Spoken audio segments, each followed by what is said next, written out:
नमस्कार, अभिवादन। मैं आपका दुर्गेंद्र चौहान हूं।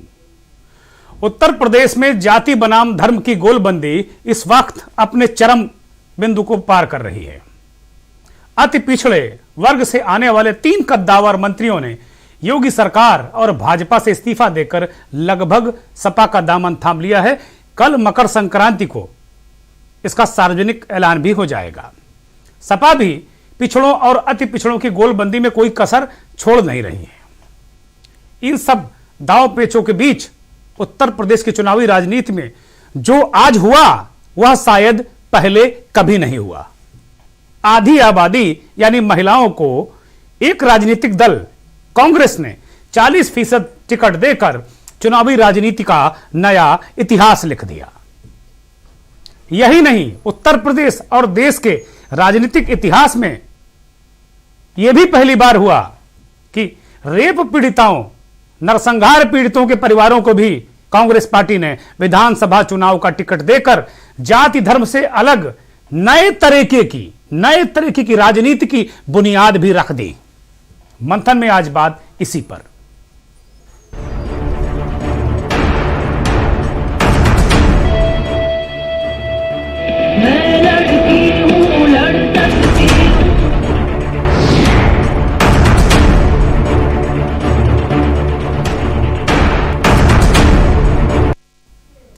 उत्तर प्रदेश की प्रभारी कांग्रेस की राष्ट्रीय महासचिव, कांग्रेस की कर्ता धर्ता कह सकते हैं, प्रियंका गांधी, कुछ दिन पहले जब प्रियंका गांधी ने ऐलान किया था कि कांग्रेस पार्टी जब चुनाव का ऐलान होगा तो कांग्रेस पार्टी 40% महिलाओं को टिकट देगी, यानी अपनी पार्टी में वो 40% का टिकटों में आरक्षण देंगी।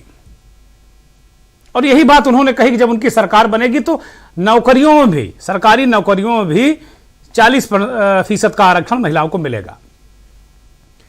इधर पिछले एक हफ्ते से प्रियंका गांधी यह भी संकेत दे रही थी कि जो पीड़ित हैं, जिनको राजनीति की वजह से उनको न्याय नहीं मिल पाया, चाहे वो रेप पीड़ित हों, चाहे नरसंहार पीड़ित हों, चाहे समाज के वो दबे कुचले लोग हों जिनको न्याय नहीं मिल पाया, जिनको उनका हक नहीं मिल पाया, ऐसी बहनों को भी, ऐसे भाइयों को भी वो टिकट देंगी। और आज जब प्रियंका गांधी ने टिकटों का ऐलान किया तो जो कुछ उन्होंने कहा था अक्षरशः वो सच साबित हुआ। प्रियंका गांधी को सुनिए। कांग्रेस पार्टी उत्तर प्रदेश के विधानसभा चुनाव के लिए अपनी पहली सूची जारी करने जा रही है। 125 प्रत्याशियों की सूची है, जिसमें से 50 महिलाएं हैं। क्योंकि ये एक ऐतिहासिक पहल है, संघर्ष को मजबूती से उठाया। हाल ही में आपने देखा होगा एक वीडियो में उनको खूब पीटा गया, पुलिस ने उनको पकड़ा, प्रशासन ने उनको मारा पीटा, बस में घसीट के ले गए, उनके ऊपर बैठ के उनका गला दबाया कि तुमने हिम्मत कैसे की ये सवाल उठाने के लिए। तो पूनम पांडे जी भी शाहजहांपुर से चुनाव लड़ रही हैं। सदफ जाफर के बारे में आप सबने सुना होगा। सदफ जाफर ने एनआरसी सीएए के समय बहुत संघर्ष किया, पुलिस उनको उठाकर ले गई, बेवजह उनको जेल में डाला। उनके 2 बच्चे अकेले घर पे थे, उनकी देखभाल के लिए कोई नहीं था, फिर भी सदफ ने खूब संघर्ष किया, आवाज उठाई। उसके बाद भी जब सरकार ने तमाम पोस्टर छपवा के प्रदेश की शहरों में लोगों के चेहरों की फोटोग्राफ उन पोस्टरों पे लगाकर उनके बारे में प्रशासन ने लिखा, तब भी सदफ जी का नाम उसमें था। फिर भी उन्होंने संघर्ष किया और वो पीछे नहीं हटे। तो मैं आपसे कहना चाहती हूँ कि जो हमारी सूची है वो एक नया संदेश दे रही है। वो ये संदेश दे रही है कि अगर आपके साथ अत्याचार हुआ तो आप में ये शक्ति है कि आप अपने हक के लिए लड़ो। और उत्तर प्रदेश में कांग्रेस पार्टी आपको ये शक्ति देगी, आपका समर्थन करेगी, हर तरह से आपकी मदद करेगी ताकि आप अपनी लड़ाई लड़ सके, राजनीति में आए, सत्ता अपने हाथ में लें और अपने हक को खुद मांगे। कल यानी 14 जनवरी को मकर संक्रांति के दिन से उत्तर प्रदेश के पहले चरण के विधानसभा चुनाव के लिए नामांकन शुरू हो जाएगा। नामांकन से ठीक पहले कांग्रेस ने चुनावी राजनीति में एक नई आइडियोलॉजी का सूत्रपात कर दिया, उसको जन्म दे दिया। भले ही धर्म, जाति, कुनबे, इनकी राजनीति करने वालों को ये एक सुर्रा लगे, पॉलिटिकल सुर्रा लगे, लेकिन इसकी बुनियाद कांग्रेस पार्टी ने और प्रियंका गांधी ने डाल दी है, इसमें कहीं कोई संदेह नहीं। 125 उम्मीदवारों की सूची जारी कर दी है, जिसमें 50 महिलाएं हैं, और इन 50 महिलाओं में वो महिलाएं हैं जो आज के आधुनिक समाज की, आधुनिक भारत की कोई झलकारी बाई है, एक एक तरीके से वीरांगनाएं हैं। कोई वीरांगना उदा देवी है, कोई झलकारी बाई है, कोई रानी लक्ष्मीबाई है। इस तरह की महिलाएं हैं। आज की लड़ाइयां अलग तरीके की हैं। उस दौर की लड़ाइयां अंग्रेजों के खिलाफ हुआ करती थी। आज अलग तरीके के लोग अंग्रेजों का चोला पहनकर संघर्ष करने के लिए इन बहनों को मजबूर करते हैं। ऐसे कई नाम हैं। अगर बात करें महिलाओं की, तो आजादी के बाद से जो चुनावी इतिहास रहा है, पहली बार 1951-52 में विधानसभा के चुनाव हुए और कई प्रत्याशी चुनाव मैदान में थे। 1952 में पहली बार जो चुनाव हुए, उसमें राज्य की किसी भी महिला ने जीत दर्ज नहीं की थी। ये एक आंकड़े हैं। लेकिन बाद में हुए उपचुनाव में प्रथम महिला के रूप में बांसवाड़ा विधानसभा क्षेत्र जो सामान्य सीट थी, उससे यशोदा देवी मैदान में खड़ी हुई और चुनाव जीत गईं। अगर बात की जाए देश की, तो पहली बार पहली महिला पीएम जो बनी वो भी कांग्रेस से थी, यानी लौह महिला इंदिरा गांधी, आयरन लेडी इंदिरा गांधी। आज लगता है कि उन्हीं के आदर्श पर चलकर प्रियंका गांधी ने 40% महिलाओं को जो टिकट का वादा किया था, उसको आज पूरा किया है। अगर बात की जाए आधी आबादी की, तो कांग्रेस के राष्ट्रीय महासचिव और उत्तर प्रदेश की प्रभारी प्रियंका गांधी की लिस्ट में जो चुनाव प्रत्याशियों को जो उन्होंने लिस्ट आज जारी की है, उसमें बहुत सूझबूझ दिखती है।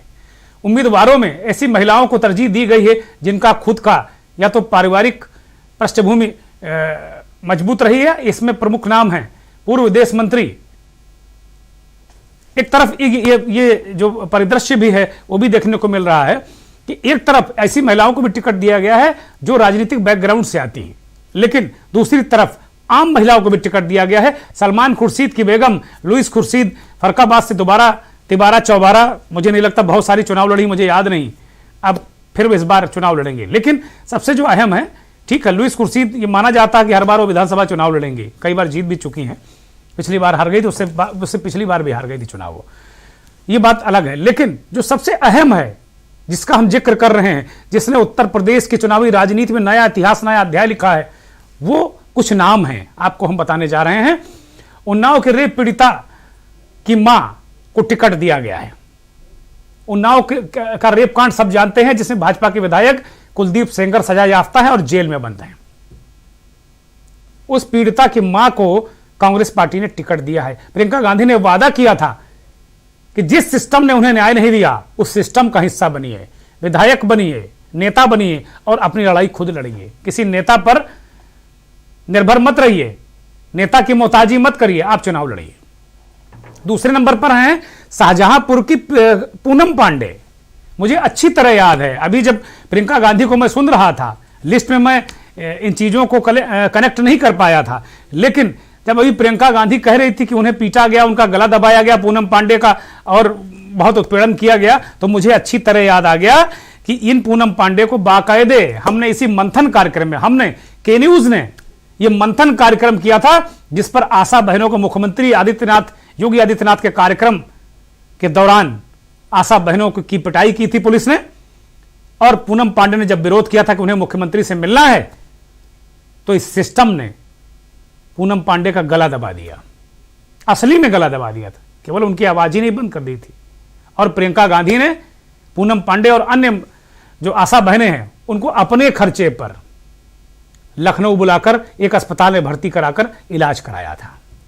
आज उन्हीं पूनम पांडे जो आशा बहन हैं, जो गांवों में लोगों के यहां जा जाकर उनकी जो महिलाएं हैं, जो प्रसव पीड़ा से तड़पती हैं, जिनके बच्चों को तमाम तरीके की समस्याएं होती हैं, उनको अस्पताल ले जाना, उनकी तमाम व्यवस्थाएं करना, उनकी खिदमत करना, ऐसी आशा बहन पूनम पांडे को टिकट देना विधानसभा का उत्तर प्रदेश के इतिहास में और नारी सम्मान के लिए बहुत बड़ा कदम है, बहुत बड़ा कदम है।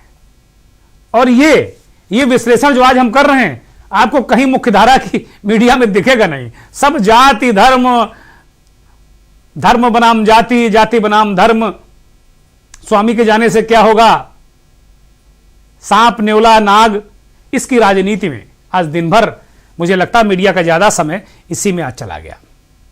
जब मैंने सूची देखी थी तो हमने अपनी टीम से डिस्कस किया कि ये तो उत्तर प्रदेश के इतिहास में, देश के इतिहास में क्रांतिकारी कदम है, क्रांति लिख दी गई, किसी ने भी लिखी हो सकता है कि कांग्रेस पार्टी को इसका ना फायदा मिले, हो सकता है कि कांग्रेस पार्टी नंबर्स के आधार पर, जब ये 10 मार्च को रिजल्ट आए तो हो सकता है कि कांग्रेस पार्टी नंबर में बहुत पीछे हो बाकी जो जाति और धर्म की राजनीति करने वाले दलों से। लेकिन आइडियोलॉजी के मामले में इस आइडियोलॉजी का, इस विचारधारा का कोई जोड़ नहीं। इसमें ना जाति है, ना धर्म है, ना संप्रदाय है, ना अगड़ा है, ना पिछड़ा है। महिला ना अगड़ी होती है, ना पिछड़ी होती है, ना हिंदू होती है, ना मुसलमान होती है, ना ब्राह्मण होती है, ना क्षत्रिय होती। पाल, गरड़िया, बिंद, निषाद, कश्यप, काशी, कुमार, ये महिला नहीं होती, महिला महिला होती है।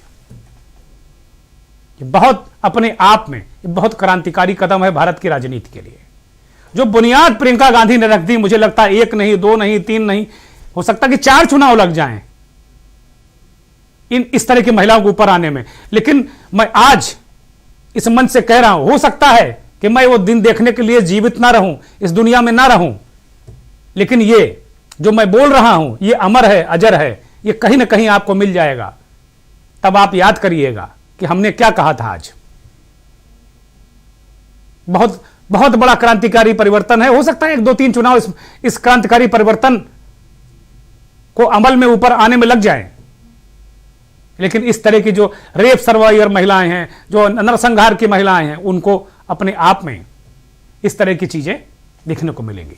अन्य जो बहुत महत्वपूर्ण नाम है, रामपुर खास प्रतापगढ़ की विधानसभा सीट है, आराधना मिश्रा मोना विधानमंडल दल की नेता है, टिकट मिलना ही था, तय हो गया। एक और नाम पंखुड़ी पाठक का है। कभी समाजवादी पार्टी की नेता हुआ करती थी पंखुड़ी पाठक, और एक समाजवादी पार्टी के कार्यकर्ता ने उनसे बदसलूकी की थी, बदतमीजी की थी, और इसी से क्षुब्ध होकर उन्होंने और उनके पति दोनों ने समाजवादी पार्टी छोड़ दी थी। कांग्रेस पार्टी ने आज पंखुड़ी पाठक को भी नोएडा से उम्मीदवार बनाया है। यहां केंद्रीय मंत्री, रक्षा मंत्री राजनाथ सिंह के बेटे पंकज सिंह मौजूदा विधायक हैं। आरती वाजपेयी की बात करें, पिछली बार चुनाव बिल्कुल जीतते जीतते रह गई थी 2017 में। आरती वाजपेयी उन्नाव के उगू गांव से आती हैं। उत्तर प्रदेश के पूर्व गृह मंत्री, दिग्गज नेता गोपीनाथ दीक्षित की वो बेटी हैं और उनका राजनीतिक रसूख है। उगू गांव के बारे में एक बार और बता दूं कि वो गांव है कि उसने, इस गांव ने गोपीनाथ दीक्षित के रूप में उत्तर प्रदेश को गृह मंत्री और 3 मुख्यमंत्री दिए हैं। दिल्ली की मुख्यमंत्री शीला दीक्षित इसी गांव से आती हैं। मध्य प्रदेश के 2 मुख्यमंत्री श्यामाचरण शुक्ल और विद्याचरण शुक्ल इसी गांव से आते हैं। कुल मिलाकर यह ऐसा गांव है। बहुत सारी चीजें, बिल्हौर की उषा रानी कोरी मैं अच्छी तरह जानता हूं, 10 साल से 15 साल से संघर्ष कर रही, टिकट मिल जाए, टिकट मिल जाए, टिकट मिल जाए, हर बार कट जाता था आखिरी में टिकट। इस बार प्रियंका गांधी ने उषा रानी कोरी को टिकट दिया है।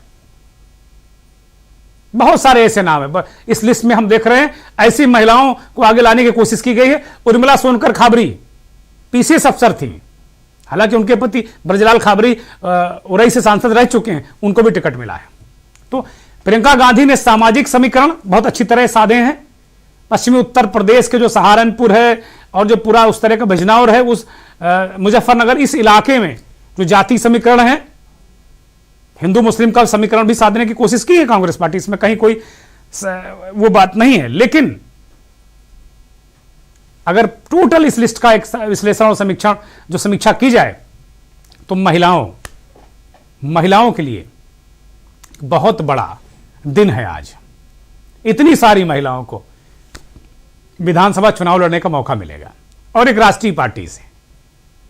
निश्चित तौर पर मैं अभी सुन रहा था कहीं, दूसरी तरफ आप देखेंगे कि समाजवादी पार्टी ने कई टिकट पश्चिमी उत्तर प्रदेश के अपनी सूची जारी कर दी। समाजवादी पार्टी और आरएलडी दोनों ने मिलकर एक सूची जारी की है अपने अपने उम्मीदवारों की, पहली सूची है। हो सकता है कल एक और सूची आए, क्योंकि पश्चिमी उत्तर प्रदेश में एक लंबा क्षेत्र है, 11 जिले हैं, ठीक ठाक सीटें हैं, अभी कुछ 20-25 सीटों की ही घोषणा की गई है। लेकिन इस जो आरएलडी और समाजवादी पार्टी की जो सूची में सबसे चर्चित नाम मुझे दिखा वो माफिया मदन भैया का है। मदन भैया और डीपी यादव, इनके बारे में कहा जाता है कि इनके राजनीतिक गुरु, इन्हें राजनीति में लाने वाले, इन्हें मुख्य धारा में लाने वाले मुलायम सिंह यादव हैं, नेताजी। नेताजी ने इनको दोनों को नेता बनाया और नेताजी की पार्टी से ही मदन भैया खेकड़ा विधानसभा से चुनाव लड़े थे।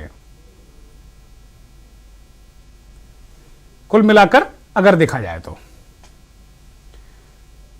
अगर बात करते हैं हम डीपी यादव की, तो यही डीपी यादव हैं जिनको पार्टी में शामिल करने का अखिलेश यादव ने, ये डीपी यादव की तस्वीर है, अभी हाल में जेल से छूटे हैं लंबी सजा काटकर।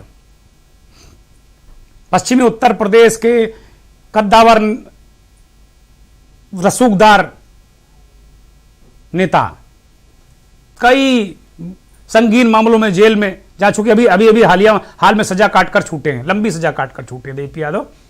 एक बात महत्वपूर्ण बता दो कि इनका पूरा परिवार भारतीय जनता पार्टी में है, इनका पूरा परिवार भारतीय जनता पार्टी के टिकट पर, इनको छोड़कर अभी ये नहीं गए हैं।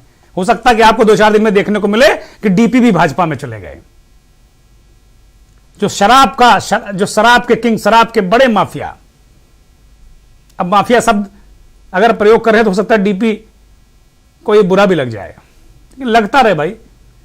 मुलायम सिंह यादव ने इनको राजनीति में पाला पोसा, और ये जब एक बार समाजवादी पार्टी में जब अखिलेश यादव का उदय हुआ तो डीपी की विदाई हो गई, और यहीं से अखिलेश यादव की पार्टी में जय जय हुई। और लोगों ने, युवाओं ने कहा कि हाँ भाई ये तो अपराधियों का विरोधी है, ये तो माफियाओं को पार्टी में नहीं रखना चाहता। वहीं से अखिलेश यादव लोगों की आंखों में चढ़े, आंखों के तारे बने, और ये कहा जाने लगा कि अखिलेश यादव समाजवादी पार्टी से जो गुंडा एलिमेंट है उनका खात्मा करना चाहते हैं, और उनकी एंट्री नहीं चाहते हैं। वो चाहे अतीक अहमद हो, चाहे जो, और अतीक अहमद को मंच पर धक्का दिया था बाकायदे उन्होंने, जब अतीक अहमद उनका स्वागत करने के लिए आगे बढ़े थे। तो अखिलेश यादव ने इन्हीं डीपी यादव को पार्टी में बाहर का रास्ता दिखाकर सबसे पहले अपराधियों के खिलाफ समाजवादी पार्टी में बिगुल फूका था। और आज मदन भैया आरएलडी का टिकट पाकर बैकडोर से समाजवादी पार्टी के साथ हो गए हैं। ये मदन भैया हैं, ये कहते हैं हम समाज सेवक हैं, हम व्यक्तिगत रूप से इनसे मिल चुके हैं, ये समाज की बड़ी बड़ी बातें करते हैं, बहुत सारी योजनाएं करते हैं, लेकिन मदन भैया क्या हैं ये पश्चिमी उत्तर प्रदेश के लोग जानते हैं। राकेश टिकैत के साथ भी मदन भैया है, और बहुत सारे नेताओं की मदन भैया के बिना काम चलता नहीं है। मदन भैया वो है। तो एक तरफ हिंदू, मुस्लिम, सिख, ईसाई, दलित, शोषित, पीड़ित, पिछड़ा, अति पिछड़ा, आशा बहन, रेप पीड़ित, नरसंहार पीड़ित, सोनभद्र का वो परिवार भी आज भावुक होगा, जहां एक जमीन पर कब्जे को लेकर उस परिवार के कई लोगों की हत्या कर दी गई थी। प्रियंका गांधी ने उस परिवार को ही विधानसभा का टिकट दिया है। सपने में भी इन लोगों ने नहीं सोचा होगा कि हमें विधानसभा का टिकट मिलेगा। तो मंथन में आज इस मुद्दे को इसीलिए हम लेकर आए कि यह अपने आप में एक क्रांतिकारी कदम है, और मीडिया को भी देश के क्रांतिकारी कदमों के साथ चलना चाहिए। देश के जाने माने राजनीतिक विश्लेषक, वरिष्ठ पत्रकार बिलाल सब्जवारी जी जुड़ गए हैं। बिलाल भाई बहुत बहुत स्वागत है, बहुत बहुत अभिनंदन आपका के न्यूज पर। बिलाल भाई, कांग्रेस पार्टी ने जो मेरा नजरिया और नजरिया है, मैंने देखा कि कांग्रेस पार्टी ने एक कदम उठाया, एक ऐसा इतिहास लिखा उत्तर प्रदेश की चुनावी राजनीति में, और मुझे याद पड़ता है देश की चुनावी राजनीति में, कि महिलाओं को 40% टिकट, और जो रेप सर्वाइवर हैं, नरसंहार पीड़ित हैं, आशा बहन हैं, पुलिस के उत्पीड़न का शिकार हैं, सरकारी उत्पीड़न का शिकार हैं, ऐसे लोगों को, एक ऐसे आम आदमियों को, आम महिलाओं को, आम युवकों को टिकट देकर एक नया नई तरीके की राजनीति का सूत्रपात किया है। आपकी पहली टिप्पणी इस पर। सबसे पहली टिप्पणी तो मेरी यही है, योगेंद्र जी, जिस जीवंतता से के साथ आपने उत्तर प्रदेश की राजनीति का चित्रण किया है उसके लिए मैं आपको धन्यवाद देना चाहता हूं। जिस आरक्षण की बात प्रियंका गांधी ने उत्तर प्रदेश में महिलाओं को देने को की थी, उसकी प्रेरणा उन्हें कहां से मिलती है, मैं थोड़ा सा इस पर रोशनी डालना चाहूंगा। जी अवश्य। दरअसल 1998 में जब सोनिया गांधी कांग्रेस की अध्यक्षा बनी जी, तो उन्होंने एक दिन का स्पेशल एआईसी सेशन बुलाया जी, और उस सेशन के अंदर उन्होंने कांग्रेस के संगठन के अंदर 20% महिलाओं के आरक्षण को सुनिश्चित करने का प्रस्ताव पास कराया। जी, तो ये वो सोनिया गांधी थी जिनका नजरिया समाज को देखने का एक उस अंदाज में था ताकि समाज के अंदर इक्वालिटी पैदा हो सके। यही वो कांग्रेस पार्टी थी जिसने प्रतिभा सिंह पाटिल को देश का राष्ट्रपति बनाया। यही वो कांग्रेस पार्टी थी जिसने मीरा कुमार को लोकसभा का अध्यक्ष बनाया। जी। तो प्रियंका गांधी को महिलाओं के प्रति जागरूकता या उनके प्रति जो संभावना की जो प्रेरणा मिलती है वो अपनी सही मायनों में अपनी मां से मिलती है जी, और उसको उन्होंने व्यक्तिगत प्रयासों के साथ धरातल पर उतारने की कोशिश की है उत्तर प्रदेश के अंदर। जी, तो यकीनन ये क्रांतिकारी कदम है, इसका स्वागत किया जाना चाहिए।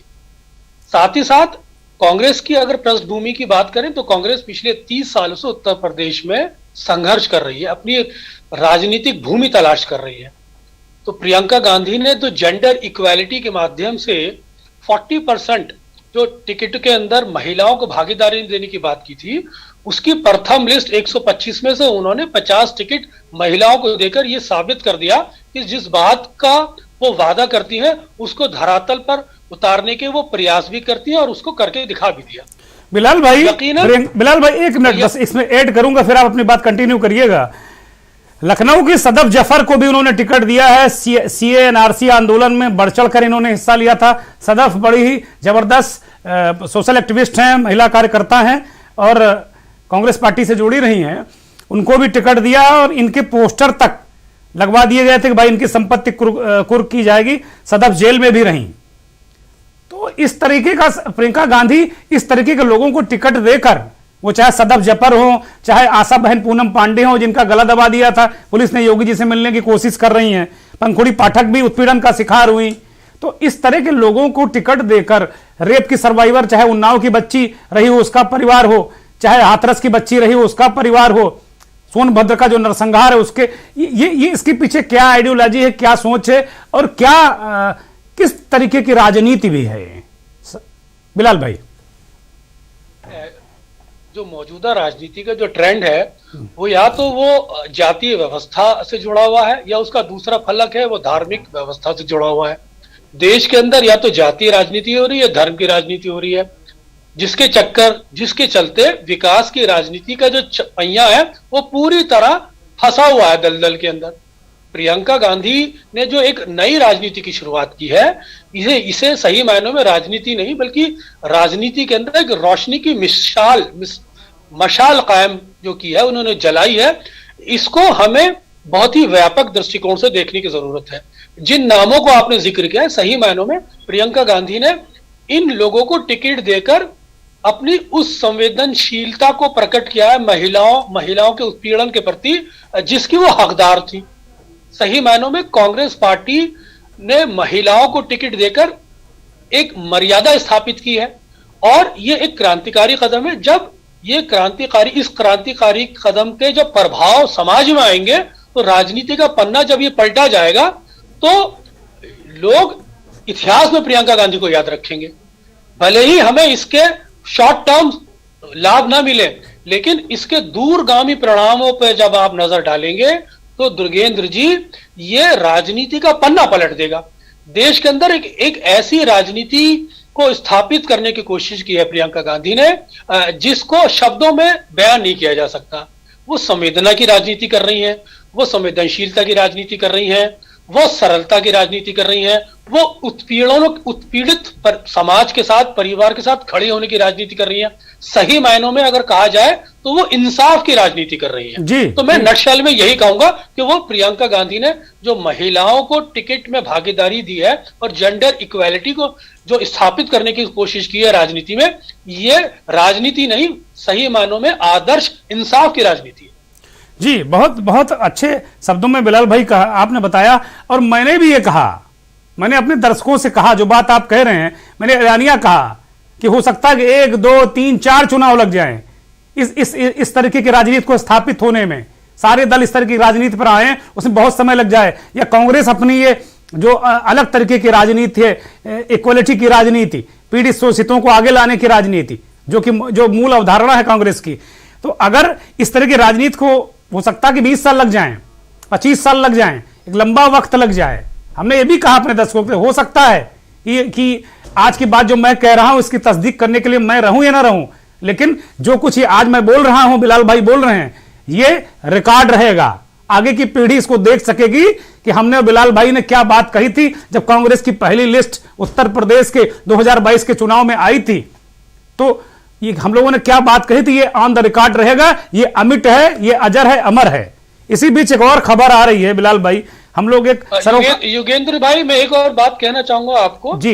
ये जो 40% भागीदारी की देने की बात की है, ये आप देखेंगे राष्ट्रीय स्तर पर कांग्रेस की आने वाले समय में ये एक नीति का हिस्सा होगी, जिसकी बानगी पंजाब में, जिसकी बानगी आने वाले समय में आपके राजस्थान के चुनाव में, जिसकी बानगी मध्य प्रदेश में, जिसकी बानगी छत्तीसगढ़ में, जिसकी बानगी उत्तराखंड में कांग्रेस की नीति से जुड़ी हुई नजर आएगी। निश्चित तौर पर बिलाल भाई, बहुत बहुत शुक्रिया आपका, आपने बड़ी महत्वपूर्ण जानकारी दी। और यह भी दर्ज किया जाएगा कि बिलाल सब्जवारी ने क्या बोला था, कि हो सकता है कि नेशनल जब ये पूरे देश का चुनाव हो 2024 में, तो हो सकता है कि जो एजेंडा उत्तर प्रदेश में कांग्रेस ने महिलाओं को लेकर लागू किया है, रेप पीड़िता, पीड़ित, शोषित, दलित, इनको लेकर जो उन्होंने काम किया है, ये एजेंडा पूरे देश में लागू हो। चलते चलते पर जाने से पहले एक और बड़ी खबर बता देते हैं। अपना दल एस यानी अनुप्रिया पटेल की पार्टी के विधायक अमर सिंह ने इस्तीफा दे दिया है। अमर सिंह चौधरी ने इस्तीफा दे दिया है, अपना दल एस के विधायक हैं। और अनुप्रिया पटेल से पिछले दिनों इनकी कुछ खटपट चल रही थी, ऐसा लग रहा था कि इनका कहीं संपर्क है, और लगातार इस बात की चर्चा भी हो रही थी, लेकिन आज उन्होंने अंततः इस्तीफा दे दिया। पूरी संभावना है कि अपना दल के अमर सिंह चौधरी ये भी समाजवादी पार्टी के साथ कल जा सकते हैं, और ये स्वामी प्रसाद मौर्य, दारा सिंह चौहान, धर्म सिंह सैनी, इसी टीम का ये भी हिस्सा हो सकते हैं।